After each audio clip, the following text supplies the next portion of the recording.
Back in the days, I don't know if you guys familiar with a gentleman by the name of Mantronics. Yeah. Okay, well, you know, the hip hop was a derivative of dance at the time, and Mantronics was one of the early pioneers that bridged the dance or freestyle, as it's called, into hip hop, and Pinky Velasquez was one of those dance remixes. He produced a record called for Electric Kingdom, for Twilight 22, it was called Electric Kingdom. And that record was a big hit in New York, as far as, it had rappers on it. And we used him, to do our first record. And I didn't like it, because he made the record was about 118 beats per minute.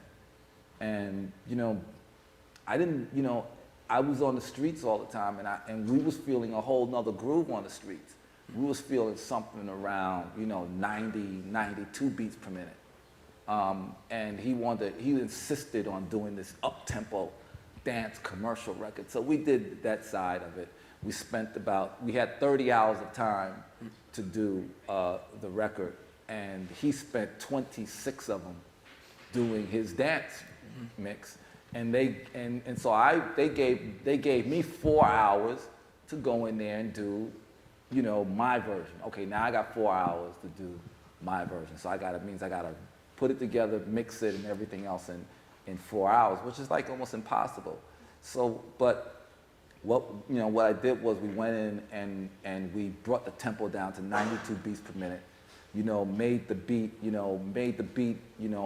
on just like a rolling 8,000, and I don't know if you're familiar with the rolling 8,000. It's like you really can't program those beats. They program in some sort of step sequence time, but the step sequence time you have no control over. So you just gotta kind of like hit buttons as the lights going, and then you listen to it and hope you got something funky. And if something was funky, you say, all right, fuck it, that shit's hot. I'll use that. And so we made a record called Lies. Record called Check Out the Radio. And that was my first time in the studio. But my real first time to be in the studio was when I went to Chung King Studios. And we had just got our deal with Def Jam. We meaning? Public Enemy. And we were just contracted to do a 12-inch. And so we went into the studio. This is, we were like in the studios where Russell did all of his first. Russell meaning? Russell Simmons did all of his first records there. He did the Houdini record. He did the Curtis Blow record. He did the Run DMC record. He did the Beastie Boys album, and LL Cool J through out of Chung King. And Chung King was like the studio. It's like the studio to be in. And Steve Ett was the #1 engineer because he engineered all those records. So, being in the studio with him was truly an honor. And it was a very good experience because in the studio they had a 1973 Neve board. And, it was like, they said that, Carly Simon made records on this. It was that how old it was. I want to make love to Yeah. So, but, and they had these Electro Voice speakers that were, the loudspeakers were Electro Voices, and the small speakers were, or the desktop speakers were the Yamaha NS10s. And the Electro Voice speaker, I don't know if you're familiar with it, was a 15-inch woofer that was, big, and it had the high frequency was inside the middle of the speaker cone. I don't know if you've ever seen those speakers on the end, but go back and look at the early EV Electro Voice studio speakers, and you'll see that. And that speaker had a nice warm tone. And along with the Neve board gave the sound a nice, warm, rich sound. That's why when you listen to those early Def Jam records, you listen to the beats, and that's basically a drum machine. You're talking about the early LL Cool J records were basically a DX or a DMX, one of the two. and that drum machine is very brittle and very harsh, you know. But you know, going through the Neve, you know, the Neve EQs, and using the inputs from the Neve board, you know, gave it a nice warm tone. That's why those beats sound so big and so large and so fat, but yet so warm and inviting to listen to. But before we start all fantasizing and masturbating about one day having a Neve board, any chances of getting somehow close to it on a budget? I'm sorry. Can you somehow, yeah, can you somehow get close to a Neve sound on a shoestring budget? Oh, no. Okay, then we go. Okay. No. I mean, well, you know, only because, you know, sound is a very tricky, you know, is a very tricky thing. We'll talk a little bit about sound today. You know, sound today is digital. You know, what is digital basically? Digital is a photocopy or a photograph, I should say, of the analog sound. Well, you know, if you was to take a picture with a camera that was a 35 millimeter film camera, well, that picture was going to give you a resolution that will be equivalent to having maybe a 30 or 40 megapixel camera. And I believe today what the highest megapixel camera is, like 12 or something or other.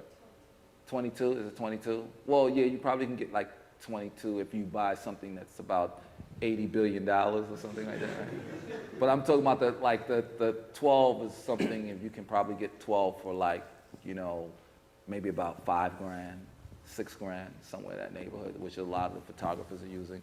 Well, sound is the same equivalent, you know. So if you was to, you know, try to capture the Neve sound in a digital, you know, you would need, you know, I don't know if you could ever do it, but you would need some sort of supercomputer. And now with the, you know, with the Macs, you know, that you can logic node those things up. You know, you would probably be, you know, noding about, you know, 12 computers to give you the kind of processing that you would need to get, you know, what you would get out of a Neve board.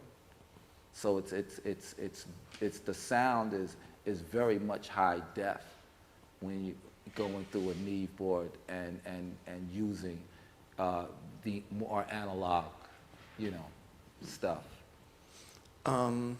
Before we get all depressed and don't Why go is that anywhere. depressing? But I still think that. But see, here's the trade-off.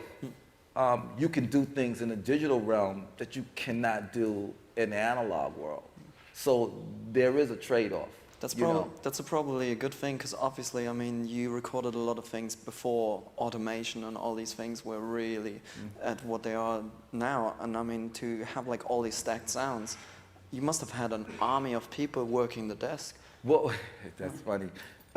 You say that. Yeah, I mean, I remember mixing a bunch of records, and we would just bring in people that was just out in the lobby, you know, just to help us, you know, like make our mutes, you know. I mean, one time we had, you know, Fat Five Freddy was happened to be hanging out. We were like, yo, Freddy, come on, run in the studio, and we would all grab like 3 faders or something each. And when we needed to do like a mute where you want to mute out all the instrumentation and just have the vocal in there and then come back on, well, you have to wait for that part of the song go by, and then everybody goes, okay, 1, 2. And everybody had to be on the same beat, the same time, because the minute you get somebody coming in a little late or a little early, well, that whole take has got to get done over. So then you got to start all over again. All right, so the process of making records, you know, back then was very much a team effort. This is why we had the Bomb Squad, is because everybody at the time had to have a specific function and a specific duty, and especially from the things that we were doing with records, you know, combing through records, finding the right sound or the right part or the right drum break or the right turnaround or the right horn hit or the right tambourine loop or the right whatever, spoken word piece, the right bass, piece. That's hours amongst hours on top of hours of combing through records. I'm quite sure you guys been digging and doing a lot of things, and you've been saving your samples and stuff as you go along.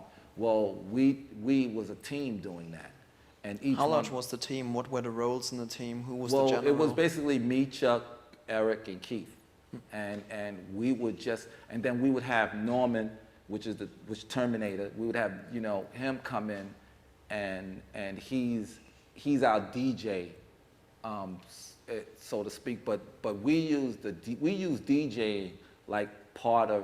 We wanted to make the statement, and this is something because I'm a DJ. I wanted to make the DJ a part of the instrumentation. So if you listen to all the records, a lot of the stuff that you're hearing is cut in with turntables. So to give it, you might hear a bass line just being cut in because instead of sampling that bass line, we didn't want that feel. There's a feel when something is cut in as opposed to when something is played through the sample, and there's another feel when something is played up live. So, it depends upon which particular record it was that we wanted to get that effect across, but I always wanted to make everybody feel the element of a DJ always being involved in it. A lot of you guys had a DJ background, right? Yeah, except for Eric, who was a musician. Eric was the only, Eric was a guitar player. And he was the only one of us that had like cultured, musical, training.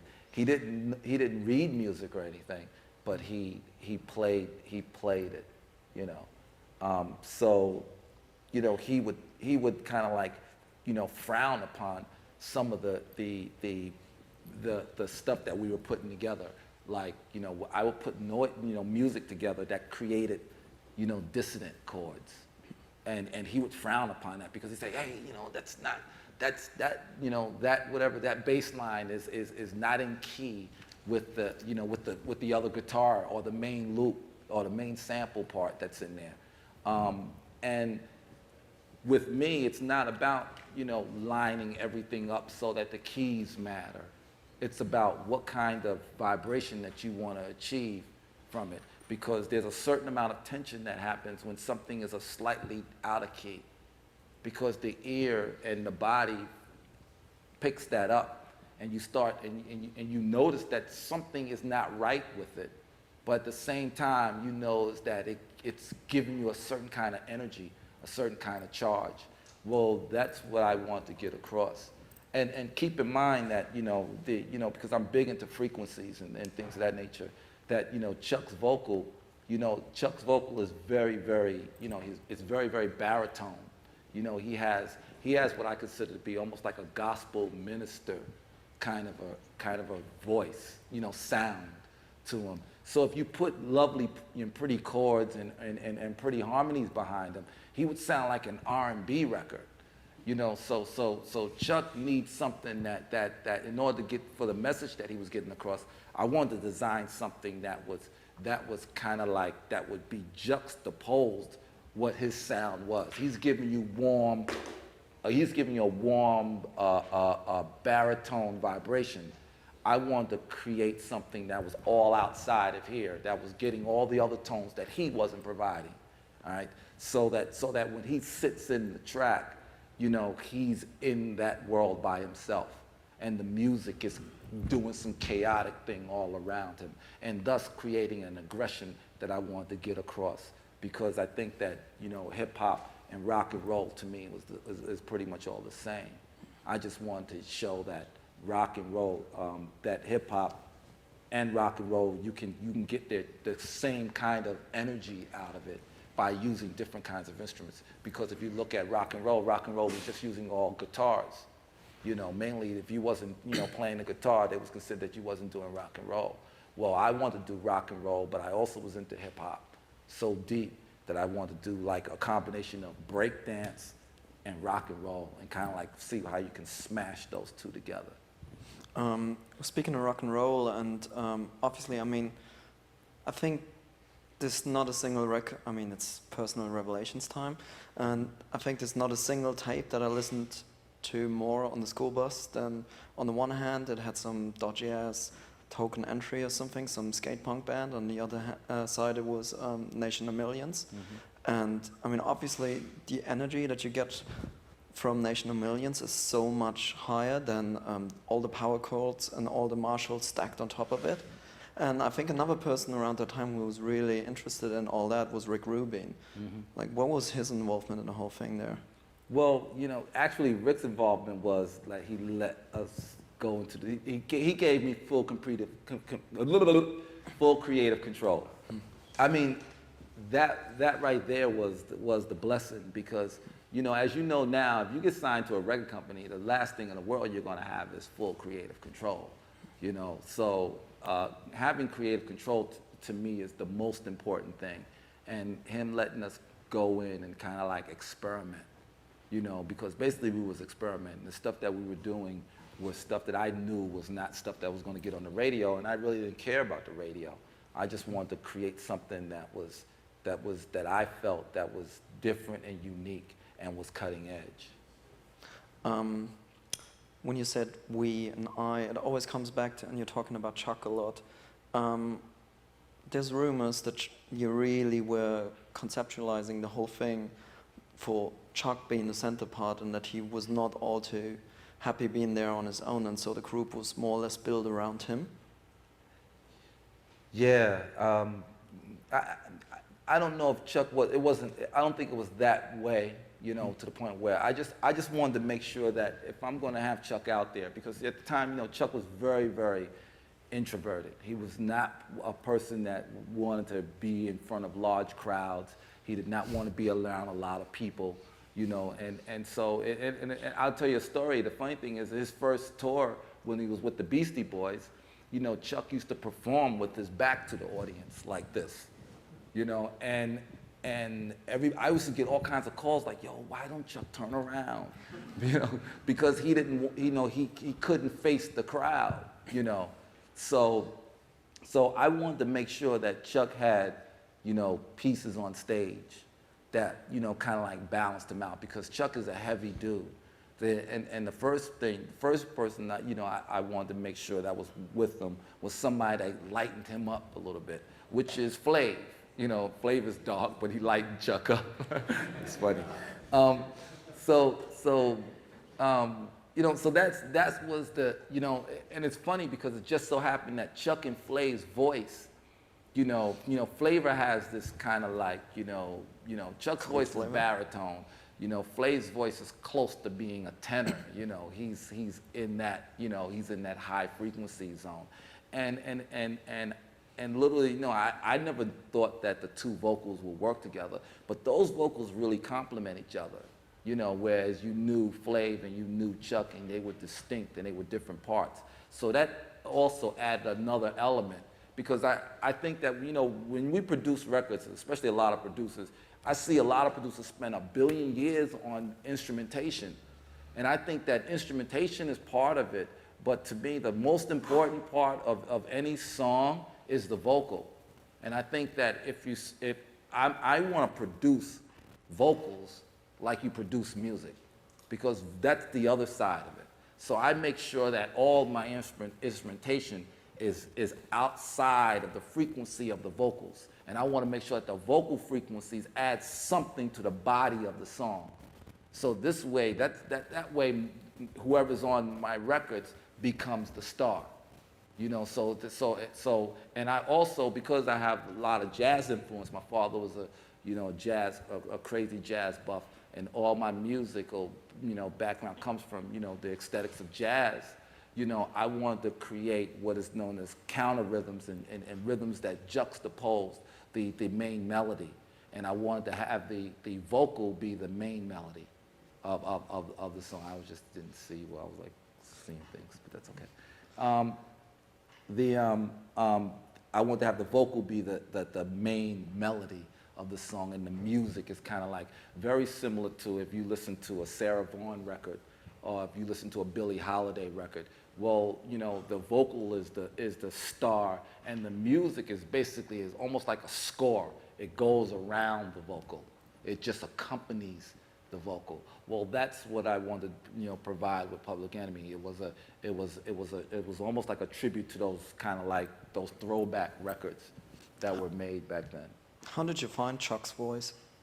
Or where did you Well, find it? it's funny because I found Chuck, and he was actually at Delphi University. We was at a party, a Thursday night party, and it was thrown by one of the fraternities. And Chuck came on the mic and made an announcement for one of the events that were coming up. And you know, and at that time, I don't know if you guys are way too, you know, too young to have experienced it. But back in the days, when you put on a record like Good Times or something or other like that, everybody in the whole audience will stop dancing and then start grabbing around wherever they thought the microphone was, because everybody wanted to like get their turn to rhyme. So there was a billion, so the DJ would play this song for an hour and a half, and the worst fucking rappers in the world would be getting up time after time doing their little piece, and then when they ran out of words, somebody else would come on and do some whack ass shit, and then it was just whack after whack after whack. So, you know, they took a break somehow, and then because Chuck had to make an announcement for the next fraternity party, and Chuck made the announcement, and when I heard his voice, I said, yo, his voice sounded better than the 75 cats that came up there before him, all right? And so I went to Chuck and said, yo, man, would you like to, you know, do some MCing? Because I liked what you was doing. At that time, I just wanted him to do some MCing. I didn't know about his, you know, love for it, and Chuck really wasn't into it at all. But I can, you know, eventually convinced him. What year was that? Oh, God, 83? Yeah, 83, yeah, 82, 83. So he was the Black Steel in the Hour of Chaos then? And all sorry? That. He was the Black Steel in the Hour of Chaos and all that? I guess, I'm not sure if I understand what that means. Well, I mean, but see, there we go, because I mean, we had the same feeling sitting there, because most of us don't have English as a first language, and then, Okay. I mean, just the amount of lyrics and stuff, and I don't know how many of you had to sit down with dictionaries listening to rap records, and like, Okay. what are they talking about, and Okay. who's this Farrakhan guy, and All right. like, oh shit, am I even allowed to listen to this now? Like, not black, oh. What is wrong with Elvis? And you know, oh my God, all these. Oh, I see what you're saying. All right. Okay, now, all right. That's a good look. The black in Black Steel was not reminiscent to Chuck. It was, you know, if you pull out your gun, what is your gun? What is the color of your gun mostly? It's black. And it's made out of steel. So basically when Chuck was referring to Black Steel, he was talking about his piece, you know, and he was in the hour of chaos because he was going through this whole prison break, you know, so that was the whole, you know, that was about. But yes, you know, the consciousness about being black and all that stuff. And it's funny because I think that Chuck gets underrated as a poet, because he used, you know, black as basically it had two kind of like meanings. It had double meanings. Black meant, yeah, it meant a color, a race, a state of being, a people. But at the same time, it also represented an attitude. It represented, you know, like, yo, you was black, so that attitude was like, yo, there was a time when the saying was, yo, I'm a black out on your ass, all right? That just means I'm just gonna get crazy, medieval, buck wild, whatever the situation is gonna happen. So he used that, you know, and I thought that was very, very, you know, clever of him, and he used a bunch of words in that fashion. And it's funny because his approach to the language is not as is not like the typical, American rappers would pretty much approach it. I mean, he approaches it from a very literary sense. So thus, his words reverberated outside of the rap community. And that's why I think that, Chuck was pretty much heralded as one of the best rappers. His vocabulary was a lot bigger. The words that he chose were different. He had you vibing to words that you may have thought was slang interpretation, but it really wasn't. It was actually words that were in the dictionary that had a correct meaning. But he used it in a way that made it feel like it was slang. So I think that he had a very good command on the language himself, which was really interesting. Which obviously propelled you to totally different audiences as well. Exactly, yeah. And it also made it fun to work with, because I didn't hear the same kinds of things that I was hearing, from a lot of the other MCs that were out there.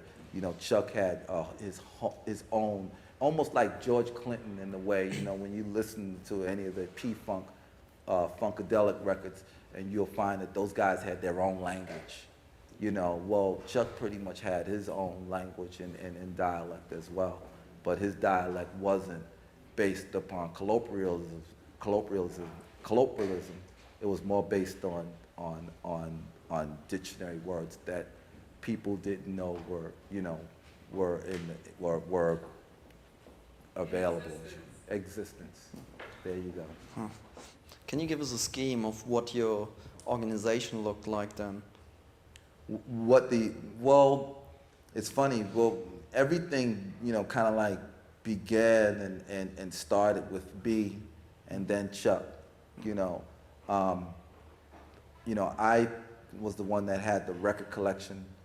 I'm the one that kind of like mentored everybody through the process. I showed everybody what breaks were, loops. I showed them, little parts about sampling, everything that was, I gave everybody the background that they need because I had the record collection. You were a DJ, a radio. Yeah, and I was DJing and everything else. And I was always into pieces and snatches of records because, when you're DJing, you're always backcuing, And when you're backcuing, what are you backcuing and you're looking for? You're looking for either a snare hit or you're looking for a kick drum hit. And whenever you find those things, that would be the thing that you kind of like line up the next record off of was that either a snare or a kick drum. So that in terms that turntable got me into understanding the sample aspect. And so when I was in the studios making, trying to put together beats and stuff, I used to always wonder why the beats never sounded and felt like the records. And I used to think that there had to be something that I was doing wrong, That's when I enlisted Eric. I said, Eric, show me how to make my records or my beats feel and sound more like the record itself, or the record that we're taking. And lo and behold, we sat there for 3 years trying to figure that out. There's people still doing that today. Yeah, and it's funny because we've learned a lot through that process because, the average drum, first of all, the one thing that I've learned was that it's very difficult to try to recreate a live drummer that's not going to any timing and trying to have a drum machine that's going to quantize the time in some numerical value. It may be very loose, but it's going to put it in some sort of numeric value. And that numeric value is very, very difficult to try to make feel like a natural cat that's playing out. And then, the other aesthetics is the sound. What type of room was they in? Was there any compression that, that was on it, how many microphones did they have on the drum? Because one of the things that I find that if in a lot of the newer recordings is that cats started miking drums with, they'll have, two overheads, capturing the stereo ambient room. They'll have a snare, they have a mic on the top snare, a mic underneath the bottom snare, a mic on inside the beater, and then on the kick, and then another mic that's getting the drum of the kick, and then then mics on the toms and everything else. When you listen to the sound quality of all of those things working together, everything is so tight and so precise, and the miking level is so correct that it loses its kind of ambient feel. And if you go back to a lot of those old 70s records, well, they was like, maybe two microphones, one in the kick area kinda, and another one, overhead. They didn't really have the multi, they didn't have like 10 tracks, devoted to drums and miking. So when you listen to those records had a perspective and a feel. You've always felt the perspective of the snare drum coming from, somewhere it'll be to your right side as you're listening to it, because the snare was on the left side of the drummer. So, and then a lot of those ghosting, snares that you're listening to is the timing of the stick striking the snare, and the reverb and everything else, and the little taps in between, and all those things in between was stuff that is very, very difficult to try to recreate with a drum machine. So what we devised was, we said, well, why don't we just lift it, somehow? So then the soul search was to figure out a way to record just that snare and the ghosting stuff after it. That's why, if you've noticed, if you listen to most of the Public Enemy records, they sound a little off, all right? They don't sound as tight as the records that you hear today, because the truncation of the snare is not as precise as the records you hear today. Today, the records are truncated so correct that you hear one uniform sound. Well, with the Public Enemy records, I specifically did not want that sound. I wanted a looser feel. So you would hear the snare. If the snare hit, you would hear like a top, and then you hear something like top. All right, top. And it's that little is what I was looking for, is because what that does is just all it does is add a little more character to the sound. And I think that anything that you can do to add more character and more color to your sound is going to give you a better. It's just going to put you in a better space, because now people's going to recognize you for that talk, as opposed to just a talk. It's just like anything else. If everybody's doing the same thing, well, then how are you going to get known doing it? And the other big thing that we always wanted to do was, I always wanted to create my own sounds. If you listen to those records are a combination of 3 to 4 different snares, 3 to 4 different kicks, the hi-hats were doubled and tripled, just to come up with that sound, that you hear, so that when you listen to it, that sound does not sound like any other, anybody else that just bought, let's say you just happen to get yourself a 1200.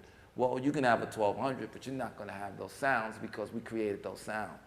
So it offered that. Or you can take the record. You can go and lift the record that you think that we took. Let's say if we took Impeach the President, we used the Impeach the President snare that everybody uses, as I call it. There's records that I consider to be like if you're baking a cake, there's certain things. You gotta have milk and eggs. You know, well, there's certain things when you're making a record I consider to be milk and eggs. Impeach the President snare is like milk. You know, it's just, you just gotta have that in there somewhere. You know, James Brown is, you know, the James Brown funky drummer, the more piccolo can kind of snare, that's more like eggs. You know, that's that, you know, that gives it an extra little flavor. But the meat and the gist of everything is that impeach the president snare. But we never would have the impeach the president snare laid out there all naked, like, for example, Marley Marl would use. So Marley Marl will have that snare, and he would just have that snare butt naked, and it'll be out there like that. Ta! You'll be like, oh, that's impeach the president. You know that, you know. Well, you know, me, I want to do something more subtle. I would layer that with a bunch of different sounds. Sometimes I'll pull a stock sound from a DMX and layer it in there. Sometimes I'll take it from a Lindrum. Sometimes it'll be, you know, sometimes it'll be laid in with a clap. So it's all different, you know, different ways. You know, sometimes, you know, you can.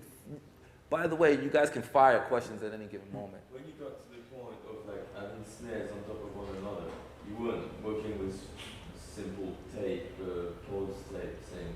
No, that's when we're. How would you do that? How did you do that back then, like putting snares on top of the other? Well, at that point, that's when we had drum machines that were allowed, and then if the drum machine didn't allow for it, for example, if I used the DDD-1, first of all, let me just explain something about drum machines real quick. Drum machines to me are not like, you know, I've never used one drum machine. It's like, I think that's just like, you know, why handcuff yourself? I think that each drum machine brings a different characteristic to the table. So, you know, a 1200 is not the only drum machine. And, you know, and you see in a lot of articles that we've been quoted about using the 1200. No, the 1200 was one of them. You know, the other one, we would put drum sounds in the S900 as well. We would have drum sounds in the MPC 60 and use. We would have the DDD-1. You know, we would use the Mirage and Sonic. You know, I mean, so it depends upon what we was trying to get across at that particular moment. And so, yes, if it was a DDD-1 that only allowed you a kick and a snare and only gave you a second for each, you know, so all you can get is bit and tsk, all right? So we would use those two sounds, and then we would run it back again and put two different sounds in there and run the same program, put two more sounds in there, run the same program. So the process was just a lot longer, but it assured us, you know, our eventual end. The other thing is what we did. I can tell you some little things. Somebody said they used a 1200. Just bought a 1200. Oh, I'm sorry. What's your name, man? Nick. I was talking to Nick upstairs, and Nick said, you know, he uses a 1200, you know, now. And I said, that's cool. But there's another thing that we used to do with the 1200 was, you know, the 1200 has eight outs on the back when you want to, you know, record, you know, each different instrument onto different tracks. I would never use them. I hated the fucking sound out of that. So because there's a different type of a sound that you get out of the mix out. All right, the mix out is the sound is a lot more compressed. You get a little more attack. You get a little more meat on it. So what we would do is we would lay down each instrument. We would just let the drum play the kick through the mix out. Then go back, overdub the snare and then do the hi-hat. And then, you know, so forth and whatever, if there was any other sounds in there. Because we wanted the compression that was coming out of the mix out on the 1200. And it was another thing that we've also discovered by using that same machine was when you it was basically called filtering now. It's a preset, you know. Well, that's something that wasn't a preset when we was there. It was something that we had to find out by trial and error. And one of the errors that we found out is that if you take that mix out output and you put the plug in halfway, it filters the sound. So that's how, and so when we found that out, we was like, oh, okay, well, let's lay a pass down with that sound. So you get this filtered kind of like, and then you get another sound with it bright, so that this way it just allows you a little more control over the sample. You know, all these techniques that you guys pretty much know about today, you know, but you just got to understand something, that when we was doing it, it was something that we had to find, create, and then put together. So getting back to my thing about, you know, about 12 drum machines, I think that each drum machine brings its own different characteristic to the table.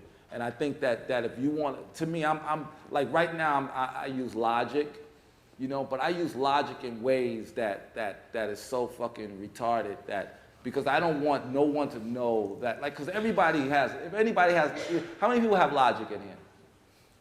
Well, okay, how many people have some sort of a sequencing program? Okay, so when you look at, basically, we all get the same sounds, right? Pretty much. They're all pretty much the same instruments, I should say. You know, well, what makes you different from the next is basically what? You know, how you pretty much freak it for the moment. But after a while, when you start freaking it, it still starts sounding and feeling all the same. So I would use it, I'm using it in very unconventional ways. I would use like 3 different, you know, audio instruments doing one thing, you know.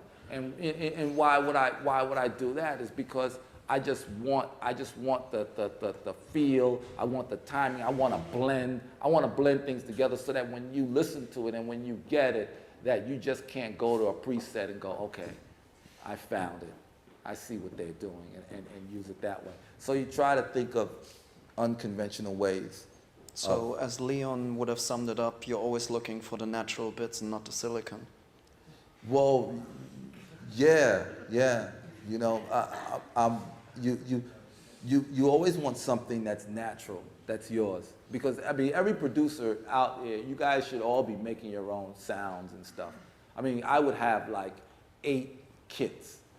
And those were the 8 kits that I'm using. Because I know they're mine, I made them. They're, you know, anything else we put on top of that could be, you know, that comes from anywhere else. You could take it from records, you could use a live bass, you can do whatever you want to use. But the main application was pretty much making up your own kits and then working from there.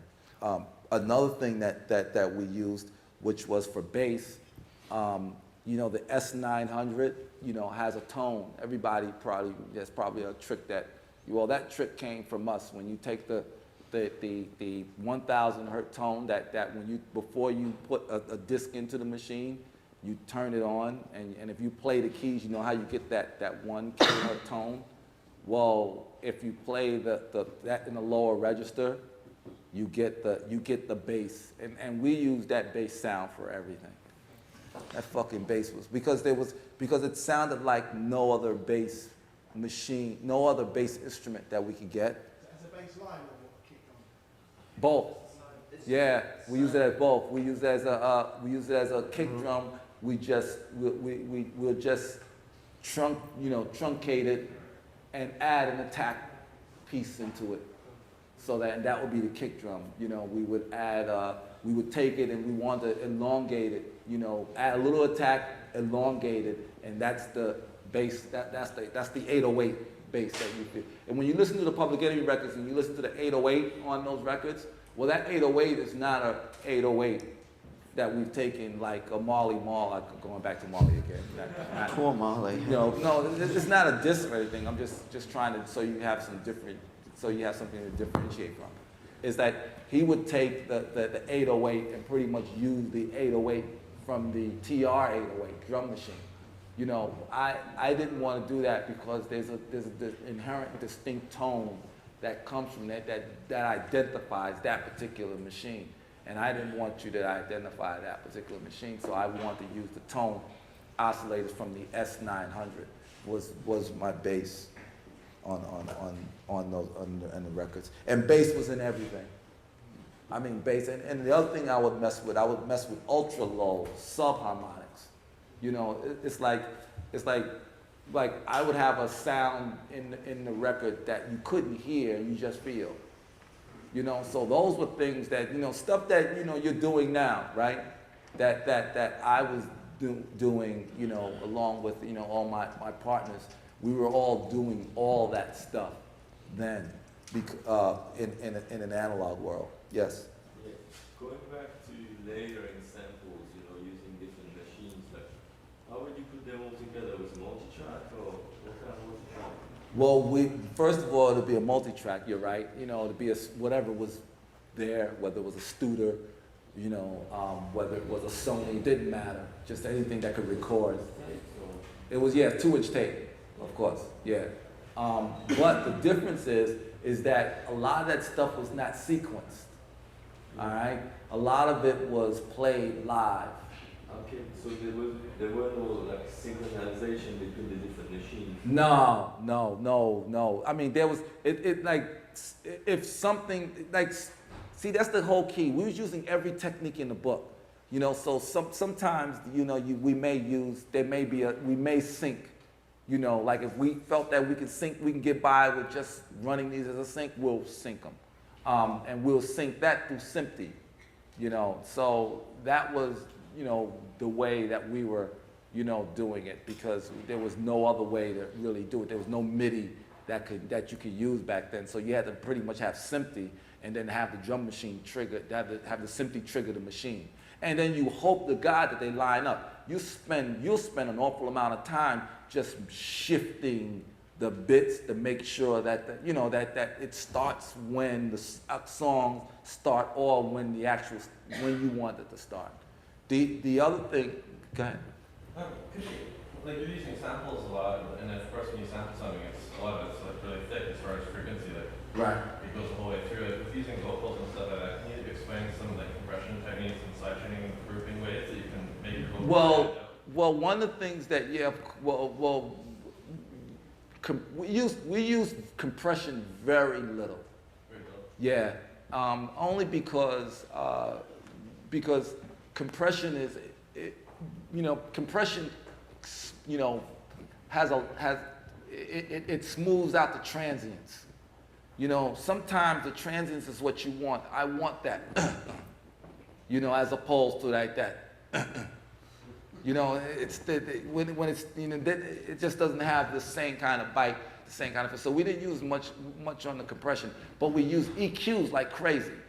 I mean, we would EQ on top of EQ and on top of EQ and on top of EQ. You could, you know, one thing, the lovely thing about EQs, man, you know, you can EQ the shit out of anything. You know, you could take off all the bass on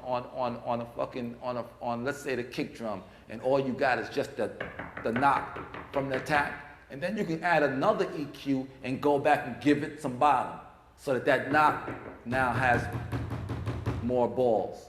All right, so those are the kinds of things that we would always do. We would take, you know, we'll take an SSL EQ, and I hated SSL EQs. I think they're the worst shit on the planet, but they're really good for zoning in on the attack of a kick or the attack of the snare. You know, that's something that they're really good for. And then the neve, you back it up with a neve to give it some balls. And those are techniques that you can use now, because I'm quite sure they have those things in plug-in forms now. So you can use a lot of those techniques now. And the one thing about the digital process, you know, the beauty about analog was that we can get a natural compression going to tape. Well, digital, you don't have that natural compression going to tape. The other thing about digital is that, you know, it's like analog is like this room. You can see the ceiling, and if you get on a ladder, you could possibly touch the ceiling. You know, the distance between, you know, you and the ceiling is what is known as headroom, all right? Well, you can, in the analog world, that headroom was the area that you can use to create tape saturation, which gives your sound a certain amount of compression. In the digital world, there's no ceiling. So it's like us watching the sky. So in order for you to get that compression or that saturation, you have to create that saturation artificially. So everything in digital, you have to give it. If you want to have color, you have to give it color. If you want this thing to sound like an old analog, tube compressor, well, you have to give it all the sonic characteristics of an analog tube compressor. So you're not getting any help. Because if you go back, I'll tell you a really cool trick. Go back and take a cassette. Nobody fucks with cassettes anymore, but you can get some really, really cool distortion effects from cassettes. You take a piece of music, record it onto cassette, and then distort the shit out of it, and then re-record that again. That's a different sound than as if you was to go in and to put a plug-in on it that had an effect. You're not going to get the same sound. There's a warmth to that distortion that's there. There's a certain amount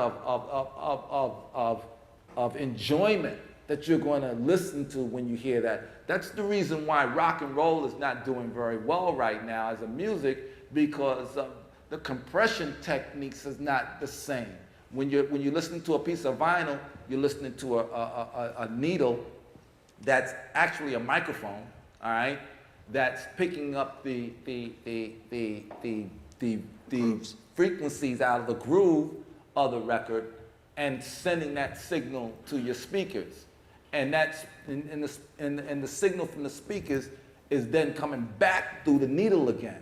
So you're getting that kind of like feedback loop, but it's not to the point where it's oversaturating. It's just enough where it's distorting. Well, you can get that. You get that the same thing when you're playing a cassette. When you're playing a cassette and you're playing it very, very loud, you get that kind of nice, warm, ballsy distortion that you don't get with digital, with any sort of digital compression. So or digital distortion. It's a nice little, little neat little trick. Could you talk us through how all that force was created? Rebel is interesting because that was originally done with the only sampler that I had at the time, which was the Mirage. And the Mirage, if you notice that the Mirage is a 4-bit sampler that gives you 3 seconds of sample time, and that's it. And it was the stars lined it up for me. I was doing this thing again, and I was trying to catch it, and I caught the right piece of it in 3 seconds. Because one thing about the Mirage is it's like when you have 3 seconds and you know that you only got 3 seconds and your piece is really 3.5 seconds long, but you really want to catch the best 3 seconds out of that. Well, you gotta keep doing it until you catch it right the way you want it. Because to me, there was no truncation really on that. You can't put on, and you didn't have all that. It was like what you caught was what you had to use. So you had to make sure that you caught it, you caught it right. And so that record happened to be, I happened to catch the right moment. And with, for me, I don't look for, most people look in, just let me know if I'm boring you guys, because I can go geeky, and I'm trying not to do that. I'm trying to keep it real kind of basic. But just let me just answer, finish, the question out is that, that record, I caught that record right. And I don't like to when I sample, I think that the beginning points on samples is the most important point to me. And most people, get a formula, and the first thing they want to do is they want to go for that downbeat. Boom, and then the rest of the sample. Boom, boom, well, to me, I'm not looking for that. I'm looking for the most unusual point of the entry that gives me the most amount of impact. So I may want something that goes like I may truncate that first boom, and I maybe get the second part with the yitta, yitta, All right, so that this way, when it's on, it's like I'm compensating for the boom and then the yitta, you know, so that you get a rush. I may truncate something on the two, on the snare, like tap, ba-boom, as opposed to ba-boom, tap. All right, that's a whole different, you know, vibration. Same drum loop. It goes ba-boom, boom. It goes ba-boom, boom, tap, ba-boom, boom, tap. All right, but if you take the tap, ba-boom, boom, you know, you're gonna get a note tap, ba-boom, boom, tap, ba-boom, boom. You're gonna get a whole nother jump as opposed to ba-boom, boom, ba-boom, boom. Those are different kinds of feels. So I want different types of feels when it comes to sampling. And so we caught Rebel at the right moment, at the right piece. And then, you know, there was another piece that I was playing around with. I always wanted to create a crescendo in the record. You know, that's, you know, from a little classical, you know, background. It's like I like that little you know, I just love that. I think that's a cool piece to have, but never knew where I could use that. You know, like how do you use that in a contemporary song when all the songs are just pretty much going like, pretty much most of the songs are linear. Everything is pretty much, you know, linear. Nothing just goes linear and then all of a sudden it goes, and you go like, and then you go back to the, you know, you didn't hear that, you know. So I just happened to catch that piece because I was playing with it, and I just happened to catch that piece right. And, you know, everything that I do and anything that we did in the studio, we always record. You know, and then the other avenue, the aspect of what we also did was, you know, each person we would all jam at the same time. I don't see cats doing that no more. You know, it's like you have a CD turntable here and a turntable here. We would put the fader over here and one person would be on the CD turntable, another person would be on it, and we would just be going back and forth and seeing what kind of vibe that we can have between the two. And while we're doing that, we're recording onto that, or the cassette, or whatever the case may be. So as you're playing around, you know, somebody may be on a drum machine making stuff, and if you came into the studio, you would be like, oh, this is some bullshit. What the fuck is going on? These niggas, they don't know what the fuck they doing. So it'll sound like complete and utter garbage and mess, you know, but within that mess, there's a moment, you know. There was a moment that everything just kind of like all came together and it was like, and we captured that, and that ended up being Don't Believe the Hype. All right, so just to go and show you that you can catch those pieces, but that particular record to me was, as we got those two pieces, Chuck went and wrote to it in one day, came back and said, yo, I got the song, the shit is done, it's crazy. You know, and I was like, word? He said, yo, you just got it like last night around 2 in the morning. He calls me at 9 in the morning, because I thought that he went home and didn't do nothing. He calls me at 9, 10 in the morning, like the shit is done. I want to record it. So I go back and listen to him, and I say, yo, this shit is crazy. And then, you know, then when we went and finally did it in the studio, we put it down. I had another, you know, they came into the studio with the S900 at that moment, all right, at that point. Well, the S900 is now 8 bits, all right? And I could put in, you know, at the time, it could give me, it was blown out. It gave me a whole 30 seconds. It was like, oh, that's just crazy, all right? I listened to it. 8 bits, first of all, I didn't like it lost its whole, it was smooth. It was, instead of it being like, it was like, it was like, what the fuck is, it was like, ooh, that's disgusting. It was real wimpy. It was like, and then, you know, because of the 3 seconds, you know, the beauty about that Mirage is that 3 seconds was, you know, those machines was, you know, they didn't have, you know, like, things that you could do today where you could, like, you know, you could turn the ending of the loop down to the point where when it gets to the 3 seconds, it can tail off. You can create a tail off. Well, nah, man, back then, man, it was like 3 seconds. You're 3 seconds. So that little, it was like a small fraction of a second of a delay before it came back around again. That was the funkiest part of the whole shit. You know, it's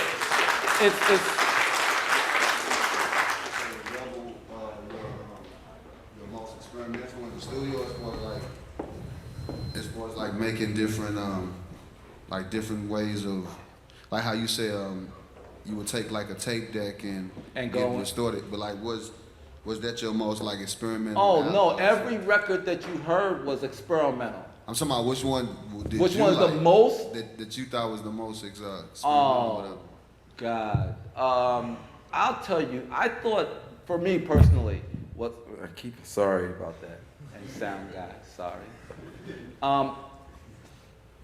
My favorite is a song on Yo Bum Rush the Show, which is called Ride Starter. And I like that one. To me, that's more experimental, is because, you know, I had programmed the beat in there, but I didn't like the way it was. It just felt regular, you know.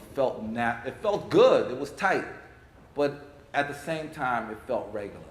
So what I did was I brought in Johnny Juice, and I gave Johnny Juice a kick drum on the turntable, and basically what he did was he would scratch in the kick drum part.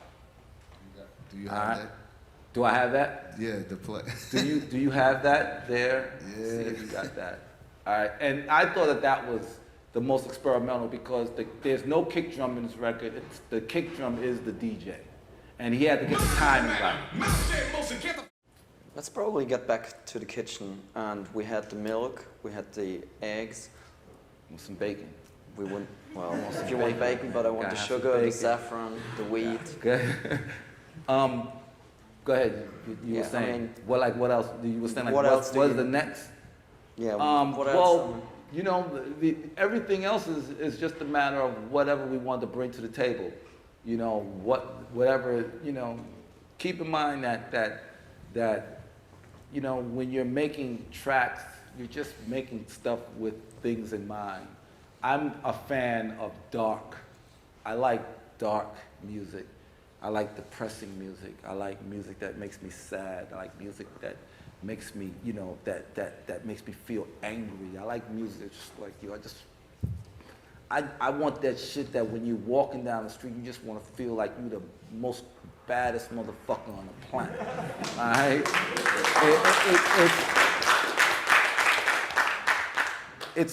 It's something that fuels me, and so we look for sounds that help get that help complement that, or help us to grab the essence of that.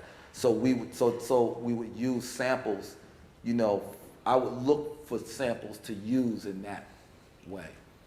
Anything that made me feel heroic, like I can fucking jump off buildings, or anything that made me feel like I can just go in and just smack everybody upside the head with a bottle. Whatever that feeling was, you wanted that. And not because you wanted not to harp on the violence aspect of it, but it's just that you wanted that feeling like you could. And that feeling is something, it's so inspirational. It's something that you just feel like, and that's another thing I think is lacked in a lot of the music, is the inspirational aspect of it that makes you want to get up and do something.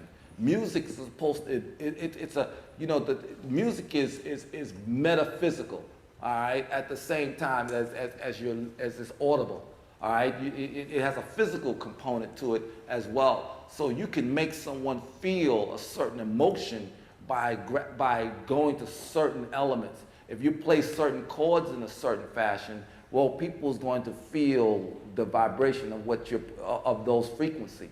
And if you play low frequencies enough, you can create nausea You know, so you can create chill or you can create extreme noisier. Depends upon how deep and how much you want to go. The same as with high frequencies. You can create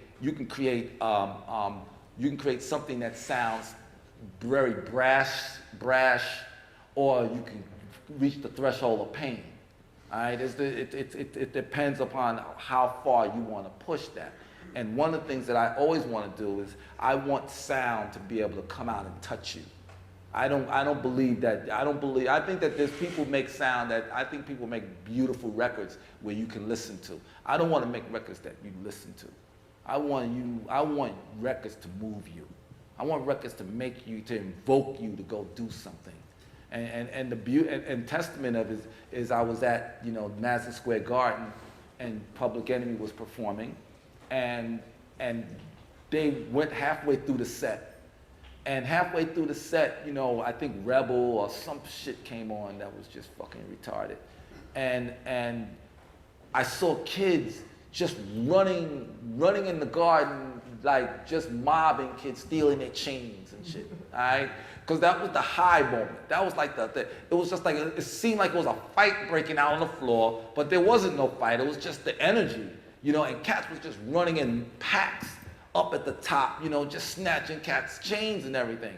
And that's when I know that I've achieved that level that I wanted to get, which was that incredible frenzy that you should get. And that's what, to me, music is, this whole art thing is all about. It's about creating that tension, creating that emotion, creating that charge, making people go out there and do something that they would not have normally done if they not had heard or witnessed or your situation.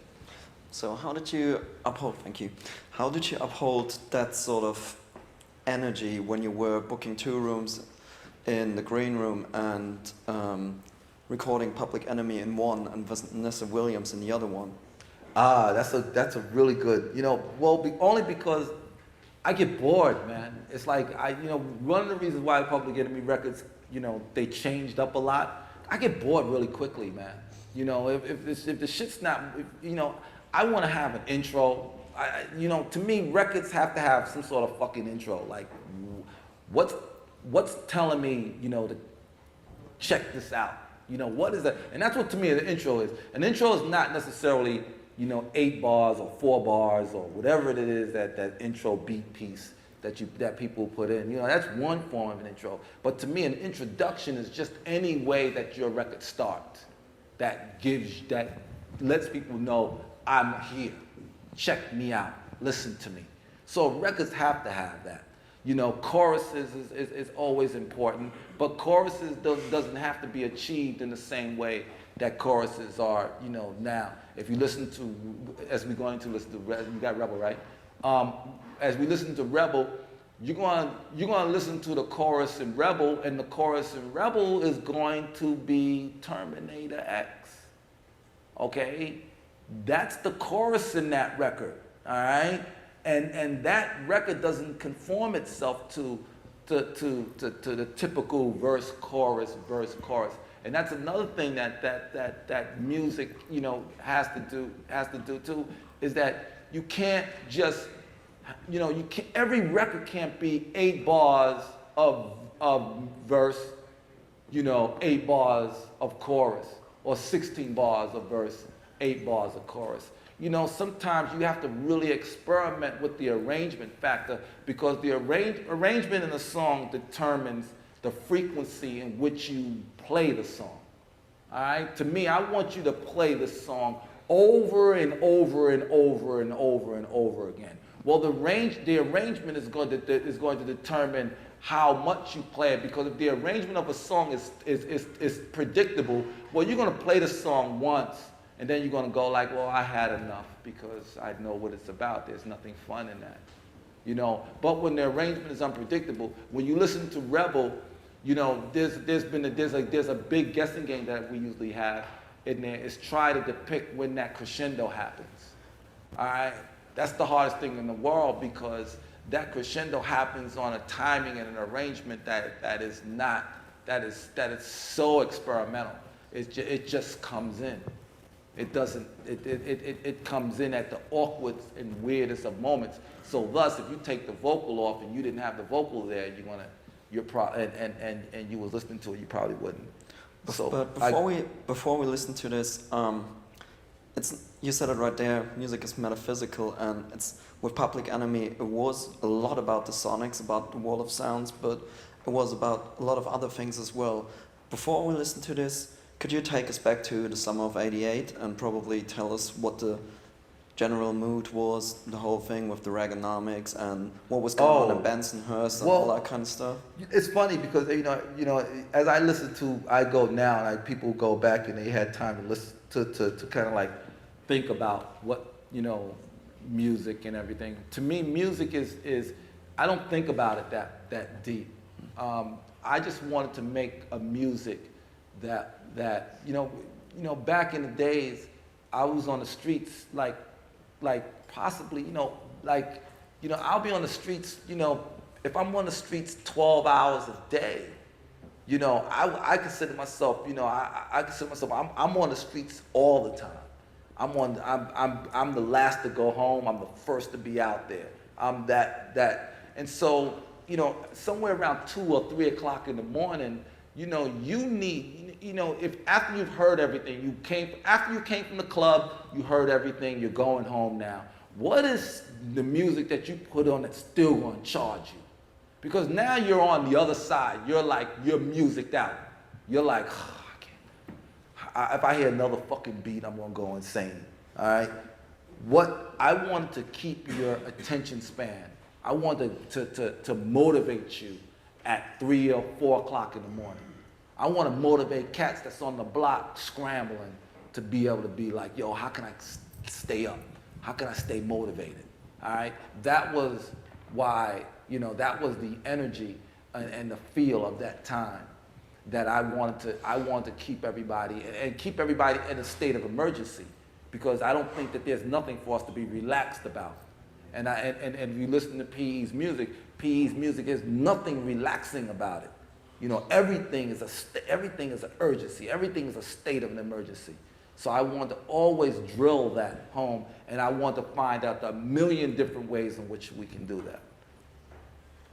And what was the climate politically? And I mean, you can't really talk up. about it. It was okay. Politically, the time was just about was almost as bad as it is now.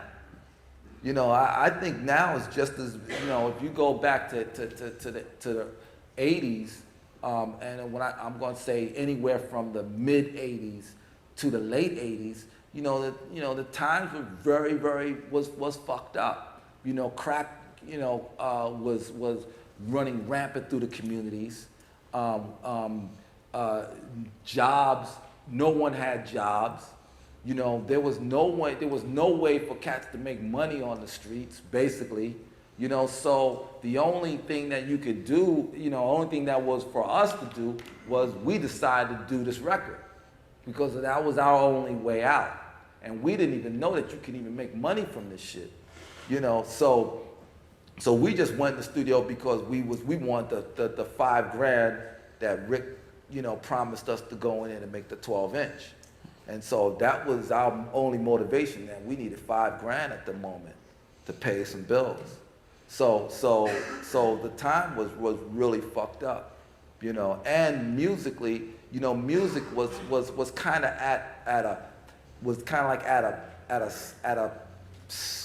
it was standing still for a moment. You had the Houdini and Run and I saw Houdini go out on stage and pull their pants down, showing their naked behind. It was funny in one respect, but then when you see the amount of 16-year-old girls that are there, when you see the 11-year-old kids that are there witnessing this, and this is their high point now. This is not just something that's done. This is like, that big moment in the show, and they all turn around and pull their fucking pants down and start humping the ground. And I sit there and go like, well, that's not impressive to me. So at that time, and people were really, they were that's what the climate was. You know, rappers didn't have no creativity at that moment. They were just doing whatever the fuck they could to get cats to, you know, do anything. And I think that I was sick of what was going on. R&B was not saying nothing, was not talking to the people. Rock and roll was at a zone where you just couldn't reach it. It was in a zone. It was like they were gods. And so I wanted to make something that could reach the people, something that we thought that could speak to us, because we was those kids coming up on the block that was looking for that voice. Can you remember what your initial reaction was when you saw Kanye saying his thing on the TV a couple of weeks ago? What did he say? The thing with like George Bush doesn't care about black people and that stuff? Oh, well, I mean, he was voicing his opinion on what he thought was fact. Do you think that George Bush cares about black people? Well, it's pretty obvious, isn't it? No, but I mean, it's been a while. I mean, that's certainly different than, oh yeah, the guy and Fiddy don't have beef anymore. Well, I mean, it's certainly an opinion. Well, you have to understand something, that rap is big business now. And whatever's going to give you a marketing edge, you have to utilize. And the reason why Game and 50 Cent had beef was it had really nothing to do with them having beef at all. It was basically simple. Game's record was coming out 6 weeks before 50 Cent's album was coming out. Well, Game doesn't stand a chance if he comes with that record and he don't have some kind of energy behind it, because once the 50 Cent record drop, everybody's gonna forget about Game's record, right? Isn't that the way it works? So what kind of marketing ploy can I do that's going to allow me to have some sort of foothold so that 50 don't come and stomp all over my record? Well, I gotta create some sort of beef with him. It's just a marketing, you know, it's just a marketing move.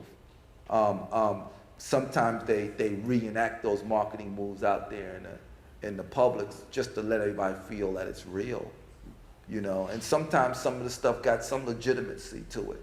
You know, there is some sort of beef with the crews, so to speak. But in general, man, you know, most of that stuff is all pretty much marketing. So Kanye's thing was marketing as well? I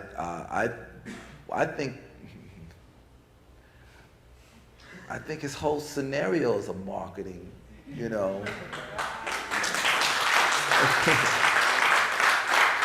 and you know something, that's not a diss. It's just that he figured out a way where he can get his niche. You know, he figures that, well, you know, right now we are in desperate times. So he realized that people want to hear anything that's conscious. It's sort of like he kind of knew it was going to be controversy if he said something like that. Yeah, and if he comes across like he's conscious, he knows that he's going to win supporters, because everybody is kind of like, you know, you got a lot of people that's over the whole rap game because of its misogyny of women, you know, the violence that's depicted. You know, there's a lot of things that's been going on. And keep in mind that this shit's been going on for 10 years. 1995 to 2005. It's been 10 years of gangster rap, so to speak. And so right now is a time for a new voice.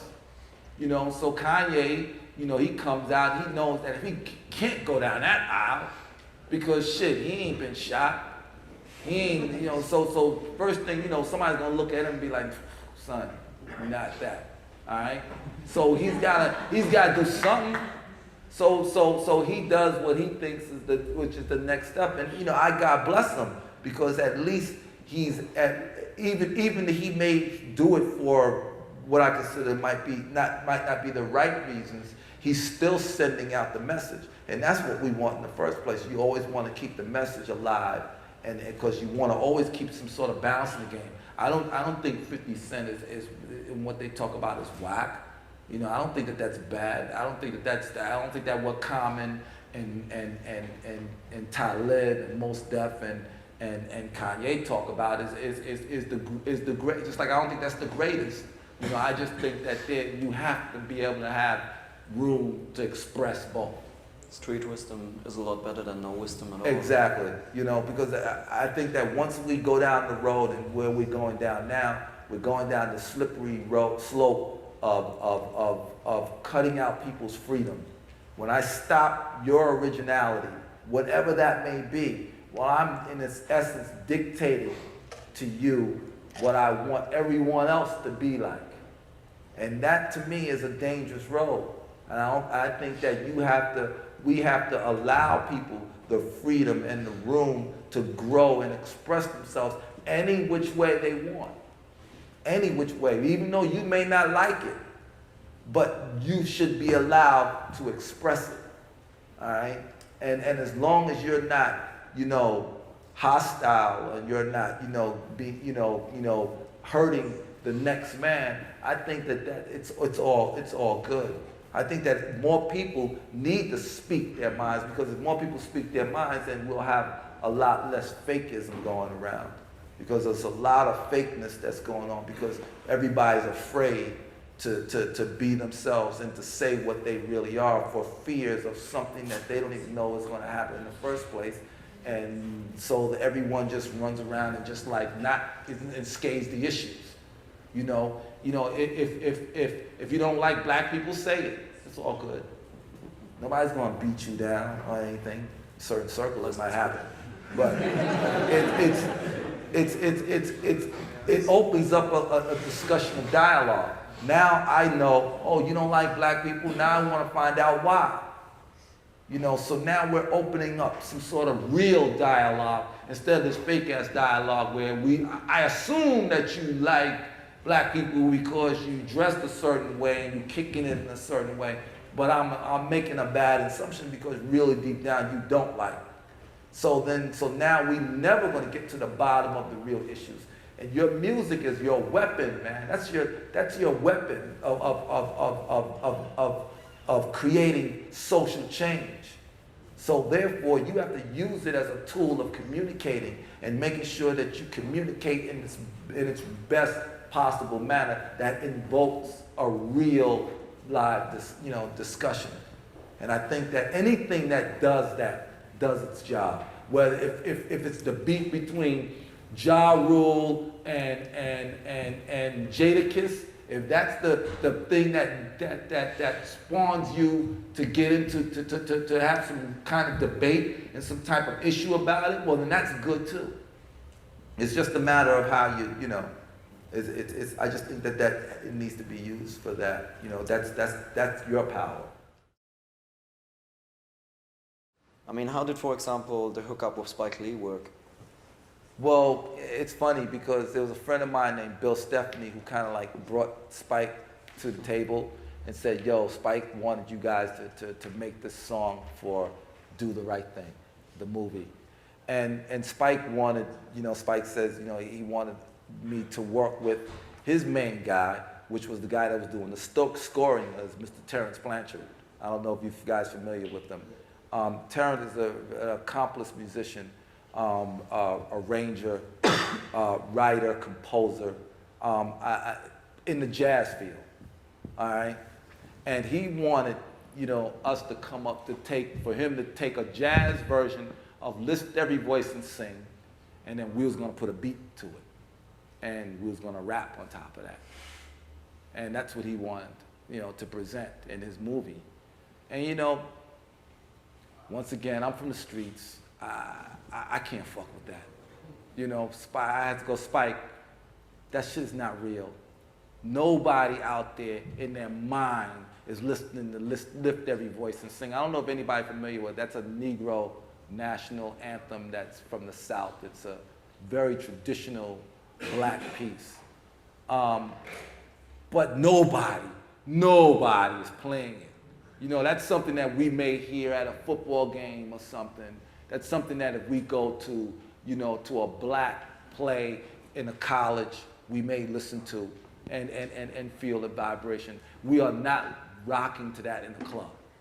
We're not. We're not fucking rocking that shit in our cars, on the streets.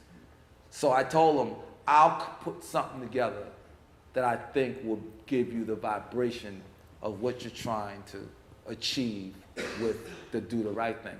And Fight the Power was basically was my version of what I consider to be an inspirational record. It was, I wanted to take PE at that point and move them into inspiration. Instead of identifying the problem, I want to now start to identify solutions. All right? And that was one of the records that I wanted to do for that particular, movie. And that's pretty much, and once again, after about 5 or 6 meetings of about 3 hours each of me beating Spike upside the head, telling him why I don't want to do that fucking lift every voice and sing thing with Terrence Blanchard, it kind of like he just said, all right, fuck it, Hank, I just need to get this shit done. And I mean, then you got a really iconic moment, and I mean, it's pretty unknown in cinema history that you got an opening shot, which is basically just one person dancing for what, 4 minutes? Well, it's funny because he didn't even tell me, when we gave him the record, he kind of like, acted like, well, yeah, okay, cool, I'll see where I can put it. So I was like, all right. I didn't hear anything. I'm still doing other records and things of that nature. And then somebody goes and says, yo, man, I was at one of the screenings of Do the Right Thing. Yo, they put the record all through the whole movie. And so I'm sitting there going like, okay. So then I go, I get, to see, the kind of like, the selected screening of it. And sure enough, it was throughout the whole record, throughout the whole movie. And, once again, he never really offered any kind of explanation of why he changed his mind so much. But, it works. To me, I'm like, yo, if it works for you, then that's cool. As long as it's good. But I personally thought I got kind of used because, when you do it for a movie, you license that or you for a particular scene that happens one time. You've never, what he did was kind of like sample me in a movie. So what he did was paid me for one spot in the movie, and then ran the motherfucker a billion times throughout the whole movie that I didn't get paid for. And I didn't even know that, something you're supposed to get paid for every time he plays it in the movie, So we got our one, little check for that. And that's whatever. But speaking of timing, I mean, there definitely the time was right, the season was right, and you did a trilogy of albums that was absolutely seminal for this genre. And I mean, what comes after? How do you go on about that? I mean, everything from then on must be a downfall. It's funny because, let me just give you a little, I don't know if anybody from me knows the PE story that much, but after the first 3, I only wanted the group to do 3 albums. The group was supposed to do 3 albums and then just disband and do other things. Because after 3 albums, I think that you've kind of like you got your message across. And I think that anything after that is kind of like you're regurgitating what you've already said. And so I kind of like I wasn't involved with the group afterwards when they decided that they want to continue and move on and do more records and things of that nature, which, once again, to each his own. I'm not going to tell somebody that, yo, you got to stop this, because everybody's getting paid and whatever the case may be. So, me, I'm just the type of person where I'm always looking for the next. What's the next future? What do we do? What's going on with next? And it just so happened that those particular records were one of a kind. And those records can never be created again on a multitude of levels. One major thing is that the sampling clearances alone, you can never do that again. There are billions upon billions of tiny little morsels of goodies in there that I can't tell you all the goodies in there because people will still sue me today for those things. But it just is so that you know that can't be done from that perspective. And then the other thing is that, you can't recreate that moment. Studios, I saw a couple, you guys built have a couple of rooms in here. And I know you guys also have rooms in your own rooms. Well, let me give you a little quick rundown of what I think about studios. I think studios are sacred, man. They're like the temple, you know, because what you record inside the studio, the vibration, the feeling, the moment, whatever is there is what's going to come out of it. That's what people's going to hear. So for example, what does that mean? If you go in the studios and you feel like, damn man, my fucking girl means she's on my ass, or my man, I don't know where the fuck he been last night, this motherfucker telling me some bullshit. If you're going in the studio with that attitude and you're singing a song that's about happiness and love and respect, well, you know that attitude is going to creep into that song. All right? This is what I mean this is what I mean when I say the studio is sacred, because the studio is your shrine. It's like whatever, it's innocent. Whatever you put into it is what you're going to get back from it. So thus, when I'm in the studio, there's nobody allowed to come in the studio. If I'm working with an artist, there's nobody allowed to come in. Your boys, your crew, your managers. Managers especially cannot come in the studio. A&R people can never come in the studio. And you have to demand that, because you don't want somebody in the studio talking about writer splits when you're trying to fucking sit up here and come up with a hook with 3 people. All right? It just, you know, it blows the whole fucking moment. Or somebody tells you, you know, like you got this hot, you know, record you putting on a platter, and you getting ready to sample it, and somebody says, yo, you know they don't let nobody clear that, son. B, who let you in, son? You know, so you don't want that vibration, because they're killers, man. You know, they just choke and destroy the entire creative process. So the studio has to be clean. The studio has to be cleansed. You know, only the creative people working on that particular situation at that particular moment. Did Son of Berserk ever get a magazine cover outside of Germany? Not really. You have to understand something. Overseas, you guys have everybody that's who's from overseas. Oh, mostly everybody. Okay. All right. That's a good look. You know, I could speak differently because I don't have to speak in the third person. I can speak to you now. You guys have a whole different appreciation for music than the States. All right.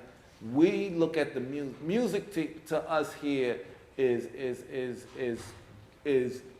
just an extension of shake your ass at the moment. If it's hot, I'm flowing with it. And then the minute that it's not hot, I'm not messing with it. Or if it's never hot, I'm not fucking with it.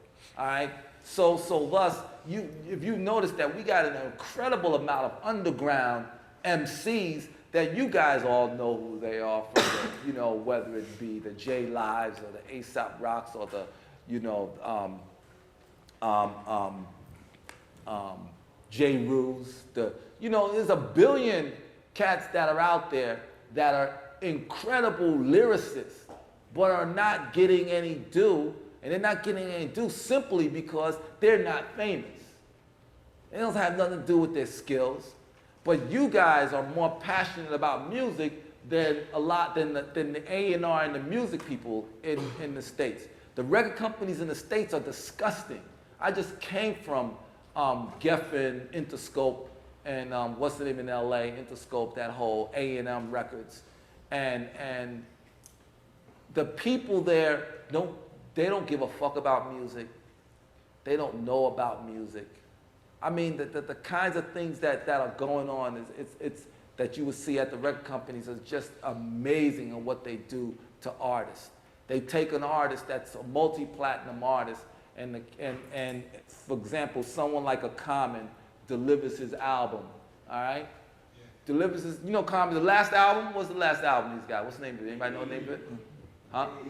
B, all right. There's some Common fans in there, that's cool. He delivered that to the label. And the label said, nah, that shit ain't hot enough, man. It's just whack. All right? So he went in and had Kanye listen to the album, bless him and give him a beat, and then walk back in there with the same record. Oh, this shit's fantastic. It's the greatest shit on the planet. You know, I mean, when Common, let's be fucking real, man. How long has Common been in the game, B? 10, 15. Okay? I think Common knows what's hot. Especially for his record. Hello? When you need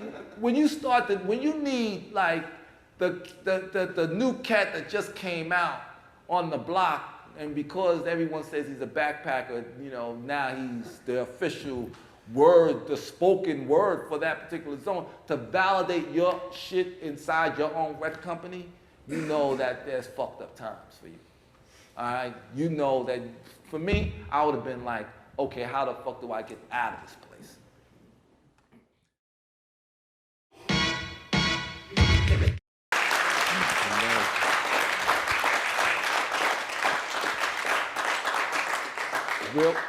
Real quick, that record has 4 different beats. One is the change beat. One is the original verse beat. The other is the short verse beat when it goes boom, and the fourth being the ride on the beat, and it has 10 different turnarounds. All those little kicks, everything that they were all, you know, all that stuff is programmed. You know, each one does not repeat itself. So it gives you the illusion of the record is constantly getting better as opposed to it just staying linear. The other notable things is that the endings is just as important as the beginnings to me. You know, records need to end. You know, like that record just, all right, it needs to have that kind of, because it just, you just want to have that thing make a drop on that, and that's the crescendo, the I call it the crescendo, whatever. One of the big debates is, did Terminator X really do the scratches or not? Or it's kind of a rumor, you know, some people say he didn't do the scratches, he didn't do all the cuts in the studio. Is that true, or, you know? I'm gonna say this, you know, Terminator, man, was probably the most underrated Bomb Squad member. And the reason why I say that is because his turntables was just as important as, when he first did that piece, you know, the rock and roll part, you know, when Chuck said Terminator X, I was expecting, you know, something. And then when he came in with, I was disappointed when I first heard it. You know, so to answer your question, yes, he did do it. Secondly, I was disappointed when I heard it. You know, I took it home and I listened to it. And then when I said, there's something in here that I like, but there's something that I didn't like about it. And so when I went back to the studio, I had the engineer pull off the bottom on it, because it was a lot more bass in it. And it just sounded muddy to me. Once Steve, pulled the bottom off of it, the whole shit popped out like crazy. And it was my favorite, piece in life. And even to the point when he took the Pee Wee Herman, to give it the extra I thought that was probably the most brilliant piece of scratch work on a record, to me, ever. I mean, I've heard a lot of great pieces of records, you know. I mean, to me, that was the biggest piece next to the zicka, zicka, zicka. You know what I'm saying? That has to be the first most famous piece, the zicka, zicka. And then the second has to be the Terminator Transform. I think that's probably, you know. I think that most black people, and all, I shouldn't say most, I should say all black people are descendants of Africans. So that's our heritage, all right? To me, black is a culture. It's a vibration. It's like you can sport black, like you can be black, like you can just wear all black and be black. You know what I'm saying? It's an attitude. It's a feeling. It's a vibration. It's something that's why when you look at, and when we did Fear of a Black Planet, okay? Yes, it means the black is going to rise. Black people, people of color, African Americans, whatever you want to call it, Africans is going to unite and evolve. But it's also going to mean that everyone who has the consciousness of black is going to rise. Which means, what does the consciousness of black mean? That doesn't mean that white people have to now start being black people or black people have to start being, no, that just means that we now have developed one consciousness. And once we develop one consciousness, and this is what hip hop has done. Hip hop has created us to be one consciousness, all right? And once we are one consciousness, now we're going to experiment and develop and build things on levels that cats is not even going to come to. So as far as I'm concerned, hip hop as for in the States where it was, it may be old, all right, because it's been around for over 20 years, but it's just beginning in the world, okay? Hip hop is now going to start taking on new expressions. Part and parcel is that most of you guys in here are from different parts of the world, but you're influenced by hip hop, all right? So thus, your different perspective on it is going to take it to new heights. You're going to add things and put things in that we won't think of, but it's still going to make it banging, and it's going to make it, and it's going to move, and it's going to elevate the music, all right? And once again, keep us on one consciousness, all right? Because now, the one thing that, before hip hop, we didn't have much in common. I don't know about, you know, I can speak for most black people in here, is that we didn't have much in common with white people. We didn't. All right, it was like two different worlds. All of a sudden, hip hop came in. Now we can at least communicate. We can at least vibrate. Yo, what you feeling, son? What you like A$AP Rock? Yo, I'm kind of feeling them. You feeling, you know, whatever. I'm not. I think 50 is kind of.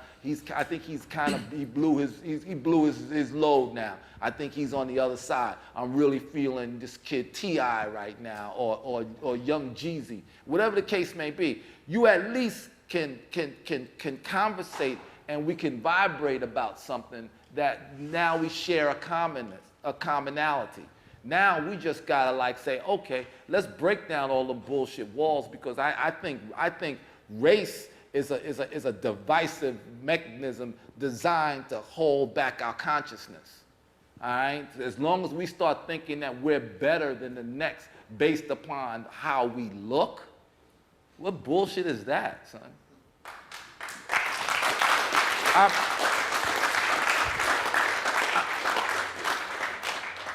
And I'm not trying to get preachy or anything, but it's purely cosmetic, you know. So thus, you know, you start seeing, you know, where's everything's gone.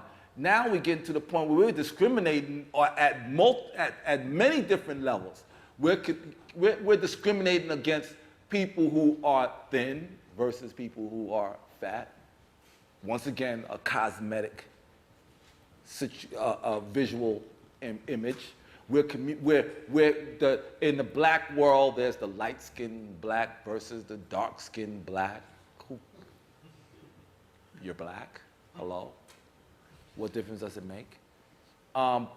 You look at everything that we have that we see in front of us is nothing but a mechanism to stop us from reaching our true potential, which is once we understand that, when I look in the mirror or when I bleed, we all bleed the same blood. All right? We all got heart, lungs, livers. They're interchangeable, and we can still live. All right? Am I correct? Doesn't that tell us that we're all one? All right? But all the other fabrication is bullshit. And music is the only thing that really speaks to that and brings us together. And if you notice that, what is music has been? Music has been the thing that's been under attack because it does that. All right? Music is, the rap industry has been under attack because of its consciousness raising ability.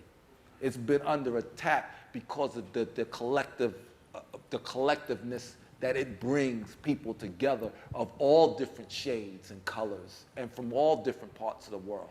So thus, it's under attack. Thus, it doesn't want you to, that's why it's segregated, it's day-parted, it's taboo, it's everything is saying, oh, they're heathens, oh, they're not doing this. There are 1,000,000,001 different reasons why you should not be into it. And why? It's because, why should you, man? Because once you raise your level to another consciousness, you can't go backwards.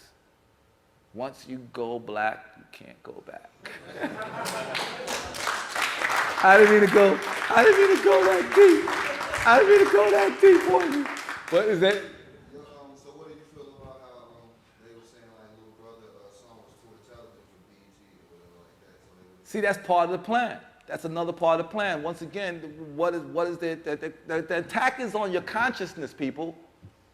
As long as I can make everybody dumb, ignorant, stupid, and I do that in many different ways. I do that through religion. I do that, which is the biggest farce on the fucking planet, yo. It's like, what is this about? Well, I believe in who cares what you believe in? Since when is that a point of difference? My belief makes me different? Oh, I can't fuck with you because I believe in certain of it and you don't believe in that. Oh, no. So it means I can't build with you? No. This plan is about moving forward. And if you notice that everything, to me, you know what evil is? Evil is not the devil. That's bullshit. All right? There's no such thing as God or the devil. All right? I don't want to get crazy. Let's not get crazy. All right? He didn't say that. But I'm gonna because good and evil is in each and every one of us. All right? I know I can tap into your good nature, and I know I can tap into your evil nature as well. It's just a matter of which way you gonna handle the situation. Which one is good or better? You know, sometimes you gotta bring the devil out to make motherfuckers understand some shit. Am I right? And sometimes, you just, you gotta be, your good nature has to reign because it gets the job done better, all right? So you use those as tools, all right? There's no good, there's no bad, the only thing that's evil to me, there is evil. There's no good and bad, but there is evil, all right? Evil is anything that prevents us from moving forward, okay? If we come to a consciousness and say, I like to wear my pants baggy. That's the shit right now. It's feeling like that, son. If we want to move forward in that zone and it's not hurting anybody and it's for the betterment of the situation, then so what's the problem? What's the problem? Only the problem is when somebody's telling you, no, you can't do that. That's the problem. When you can't, we all want to get together and build a studio somewhere. No, you can't. Why? I don't know. I just don't like your people. Y'all up late. You got people coming in here. They're all different kinds of people. I don't know. It looks like a drug house to me. What the fuck is that? It's a positive situation. Why are you stopping me from allowing myself to build and develop? Anything that allows you to not build and develop is evil. So if you want to get together with my man over here, and you have to go into the hood, he happen to be black and you happen to be white, and you don't want to do that because of somebody's telling you that's not cool to do, well, that's stopping you from both of you from benefiting from each other's blessings that you can give each other. All right? You feel me? And when that happens, what are we doing, man? We're stagnating the game, all right? That's why anything that doesn't move us in the positive, in the positive direction, or doesn't allow us to build, to me, is evil. And that's what we should be fighting. And that's why when I was saying in the beginning about your communication, that's what you want to communicate. Doesn't matter how you communicate. You want to make sure that whatever that you communicate, that you're communicating something that you can allow yourself to be truly free. And it seems like right now everything is set up now to take away or limit our freedom. That to me is the goal of any music, you know, anything that you do, or anything that I do, whether I'm going to do film, I'm going to do TV. Anything that I do is I'm gonna write a book. You know, I'm gonna challenge the way we look at things. I'm gonna encourage you to look at things from a different perspective, and hopefully that when you look at things from that perspective, that you won't see things at the same way that you saw it before then. And I think that that's what great art does. You know, when I watch a great painting, and I see something and I go like, yo, it's life-changing. When I see an episode of a sitcom that has a deep symbolic message, it changes your life. You walk away from it going, wow, I have to think about that. Well, that's what great art's supposed to do. And when art doesn't do that, then that's what, to me, is what doesn't make it great. When you watch something and you get nothing from it. Doesn't mean that is bullshit, because then it falls into the zone of entertainment, you know, and entertainment that's great, you know, but great art doesn't just entertain you, it inspires you at the same time. All those things that you just mentioned there, you're always talking about, speaking of perspective, being behind something. Were you ever tempted to go in the limelight? Which is a bit... No, and I never wanted to be. You know, I spent years crafting my anonymity. Is that a word? Anonymity? Is that what it is? Where's Chuck when you need him? Who cares? I love my privacy.